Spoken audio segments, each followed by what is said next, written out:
Die of Death's fashionably late update dropped a lot of fun reworks and new abilities, and with my depressing amount of playtime, I was on it within the minute.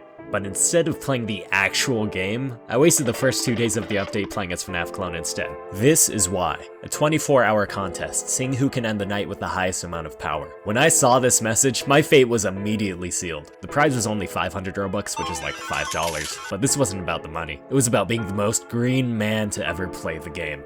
I am Dobo Dying Dead. If you're unfamiliar with FNaF terms, a green run is trying to beat the game while trying to conserve as much power as possible. Before we can green run though, we have to understand the game itself. One night at Dobo's is incredibly simple. You have to survive until 6 AM using 2 doors and a mask, and there are only 4 characters. Closing the doors uses power, and putting on the mask uses up oxygen. If your oxygen drops to 0, you die, and if your power drops to 0, you can't use your doors and you will die the next time someone attacks your door. Since all of the characters except Dobo don't have official confirmed names, I'll just make some up. Bluey and Dobo are both door characters and function nearly identically. When either one of them attacks you, they will appear in their respective doorways, with Bluey in the left door and Dobo in the right door. To deal with them, all you have to do is close the door on them. Once you hear banging on the door, it's safe to open the door again. If you fail to close the door in time, they'll kill you. The only gameplay difference between these two besides spawning in different doors is that Bluey attacks you more often than Dobo. When Wormy attacks you, they will spawn in the center of the office and the lights will begin to flicker, similar to FNaF 2.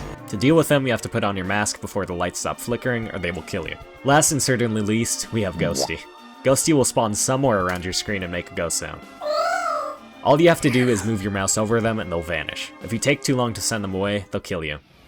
Now that you understand how each character works, we can start going into my green run attempts and the learning process. You'll notice that I'm using a timer in the footage, and this served 2 purposes. 1, to gauge how long I could stall in order to squeeze out as much power as possible, and 2, to know when the end of the night is coming so that I don't waste power on extra door closes. Upon rewatching the footage of my first run, I found that both of the door characters would appear at the door and smash their face on it after 3 seconds, meaning their kill timer is 3 seconds. In fact, every character's kill timer is 3 seconds. These kill timers are the entire base of our green running strategy. It means that we don't have to keep the door closed or have the mask on the entire time that we're being attacked, because as long as we keep track of who spawns when and act as we cross the 3-second threshold, we're good. When I was first applying my knowledge of kill timers on the door characters, I was noting the time when either door would be attacked, adding 3 to it, and closing it just before it would hit that number, since I was accounting for reaction time potentially adding about 200 milliseconds. Most runs died at 12 AM since the hardest part is getting used to timing door closes while you're in a run, and the first hour is also the easiest hour to save power on, so restarts don't hurt as much. But Dobo, this freaking loser, probably caused about 80% of my deaths because he's much less predictable from him spawning less often, and he also crawls on the floor, so he isn't visible when you wear the mask. Even with Dobo being annoying, using this strategy, I got a humble 37.7% green run, which allowed me to claim first place. At this point, multiple green runs were submitted, and my run was 7% better than the first submission, but only about 2% better than the former record. But this run was far from perfect. You see, in this run I had Wormy, Bluey, and Ghosty spawning at the same time very frequently. While this helped me get the timing down for dealing with the door character and Wormy at the same time, it wasn't very optimal power-wise to have Wormy attacking with a door character. Wormy spawning meant I would have to close the door a little bit earlier than I typically would since I still need to move my mouse to the mask button. This combination of early door closing and extra mouse movements meant that I was unnecessarily bleeding a lot of power. I would maintain this combo for many runs after, since at the time I thought this was the norm and didn't realize there was a way to change when characters spawned. But other than that, my less than ideal performance was down to having poor timing with closing doors, and I would continue to hone in on this skill.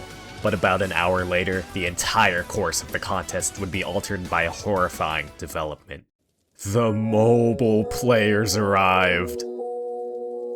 Let me explain. Mobile players were problematic to me winning this contest for a multitude of reasons. On PC, you have to physically move your cursor towards the buttons, meaning you can only do one thing at a time, making it extremely difficult to optimally deal with door attacks that are either occurring at the same time as another threat, or even worse, offset by a few hundred milliseconds. Keep this in mind as we look at this clip from a mobile player.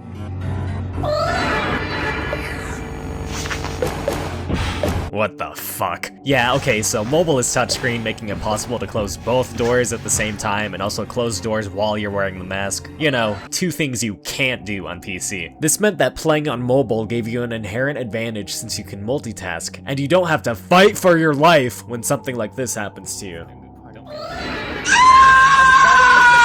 So you know, about like 90% of the difficulty of the mode is just removed and everything I do is meaningless? Okay, I didn't actually care and I don't have anything against the mobile players, but you gotta admit, this is some bullshit. Regardless, this actually kinda helped me as it just gave me a reason to push myself. If I wanted to beat the mobile players, I would have to get greener. I barely beat the mobile player's record with my 39.8% run, but I was still stuck with the bluey and wormy sync, and I was still wasting a lot of power having doors closed for up to an entire second. And also because I didn't have Spotify Premium. Spotify ads were the true secret fifth enemy. I started working on closing the doors with more precise timing, and 90 minutes later, I crossed the 40% power threshold and beat my old run by 4%, which was huge. I was timing my door closes better, so the main thing to fix, besides Spotify ads, was bluey and wormy syncing. I called it here for the night because, believe it or not, staring at flashing lights for multiple hours is very taxing on your eyes. At this point, the contest had been extended and would last about 6 more hours than initially planned to accommodate people in different time zones, but also probably because things were ramping up quickly, which meant that we would have to get even greener. The first day had ended with me at the top, but things would quickly go south. The next day, my record had actually been beaten around 4 times by the time I started doing some more green runs. When I first started doing some, I noticed that bluey and wormy weren't synced at all, and were spawning much later. And that's when I had discovered what you could call a tiny kink in how the game works. The day before, I had accidentally reset Bluey's AI level back to 0 when clicking back into the game too fast. But when I set him back to 25 and started the run, bluey and wormy weren't synced. But the more I played, the closer bluey would get with wormy until they eventually synced up, and then it hit me. The more time you spend in the mode, the earlier that each enemy spawns. I had been attempting the mode for hours the day before, which meant that I had them spawning at their earliest, which is why they were synced up. That's when I also realized that changing their AI level also resets this and makes them spawn at their latest, meaning I can get them to desync. Using this knowledge, I opted to sync Bluey and Ghosty so I could differentiate between Bluey and Dobo spawning by using Ghosty as a warning. I kept Wormy and Dobo on their own separate timer since less combo attacks meant more power saved. But desperate times called for desperate measures, as the mobile players were still clinging on to first place. I needed to get greener than green. This is when I would employ an extremely advanced mathematical technique that even the most seasoned of greenrunners struggle with, and even fewer Roblox players could manage. With Calculus 3 under my belt, I could persevere, but it would require superhuman levels of focus. I used a discrete strategy called counting to 3. This method worked, even better than using the timer in fact, since you don't have to stare at the timer and can focus on the game. I wasn't just simply counting to 3 though, I was using an extremely niche method few people have mastered. The Mississippi method. Mississippi 3, Mississippi 4. To account for reaction time, I had been paying attention to when the office lights began to flash, since that meant either a door character or Wormy was attacking. The moment I saw the flash, I could mentally prepare for when a character would appear in the doorway and immediately start counting to 3. The timing required to green run this mode made it more akin to a rhythm game than anything. And at this point, I had gotten so used to the intervals that I was reopening the doors before the game had displayed that they left. Mississippi. The only flaw with counting to 3 was that any distractions meant that you could mess up the timing and kill a run, like when I forgot to silence my phone. Mother! I got this weird Golden Freddy equivalent a little bit after that, so that made up for it. What the fuck are you? Hello? But as the hours passed, I kept dying, and I still hadn't submitted a run. The end of the contest was an hour away. A mobile player still held the top spot, with a PC player only barely able to cross the 50% mark. So was that it? Was I no longer green? Was this contest doomed to have a mobile player take the crown? No, it wasn't, because I had one last trick up my sleeve. I'm Asian.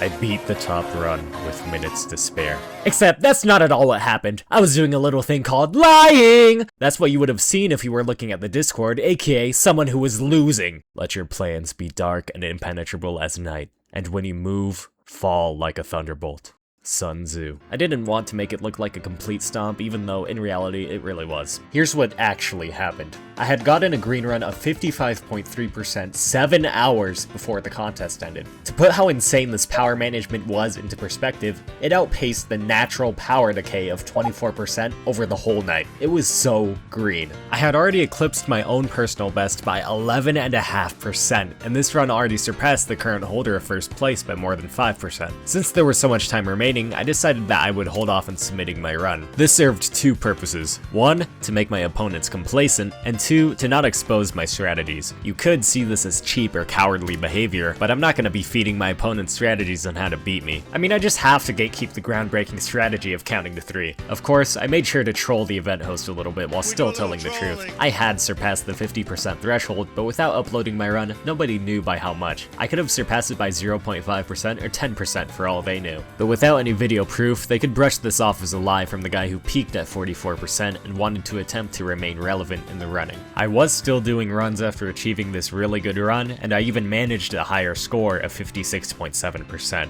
But it was clear the only person I was competing against was myself. I submitted the 56.7% run 25 minutes before the contest ended. I won the competition and earned 500 Robux and the rad roll in the Discord. But more than that, I had prevailed against the mobile players and showed that PC players were built different. And most important of all, I was the most green person to touch Die of Death. No hate to any of the mobile players, I was just a little tilted since I have an Android. Since the Die of Death Greenrun War, One Night at Dobo's got a hard mode, and with that, a new contest has opened up. 425 hard mode with 50 desktop DOMs, which makes the game look and sound like this. If you want to try to win this one, go ahead. The prize is only about 10,500 Robux in 2 weeks Nitro, which is like over $100. It ends on the 29th of July, so good luck to everyone running. I'll be watching.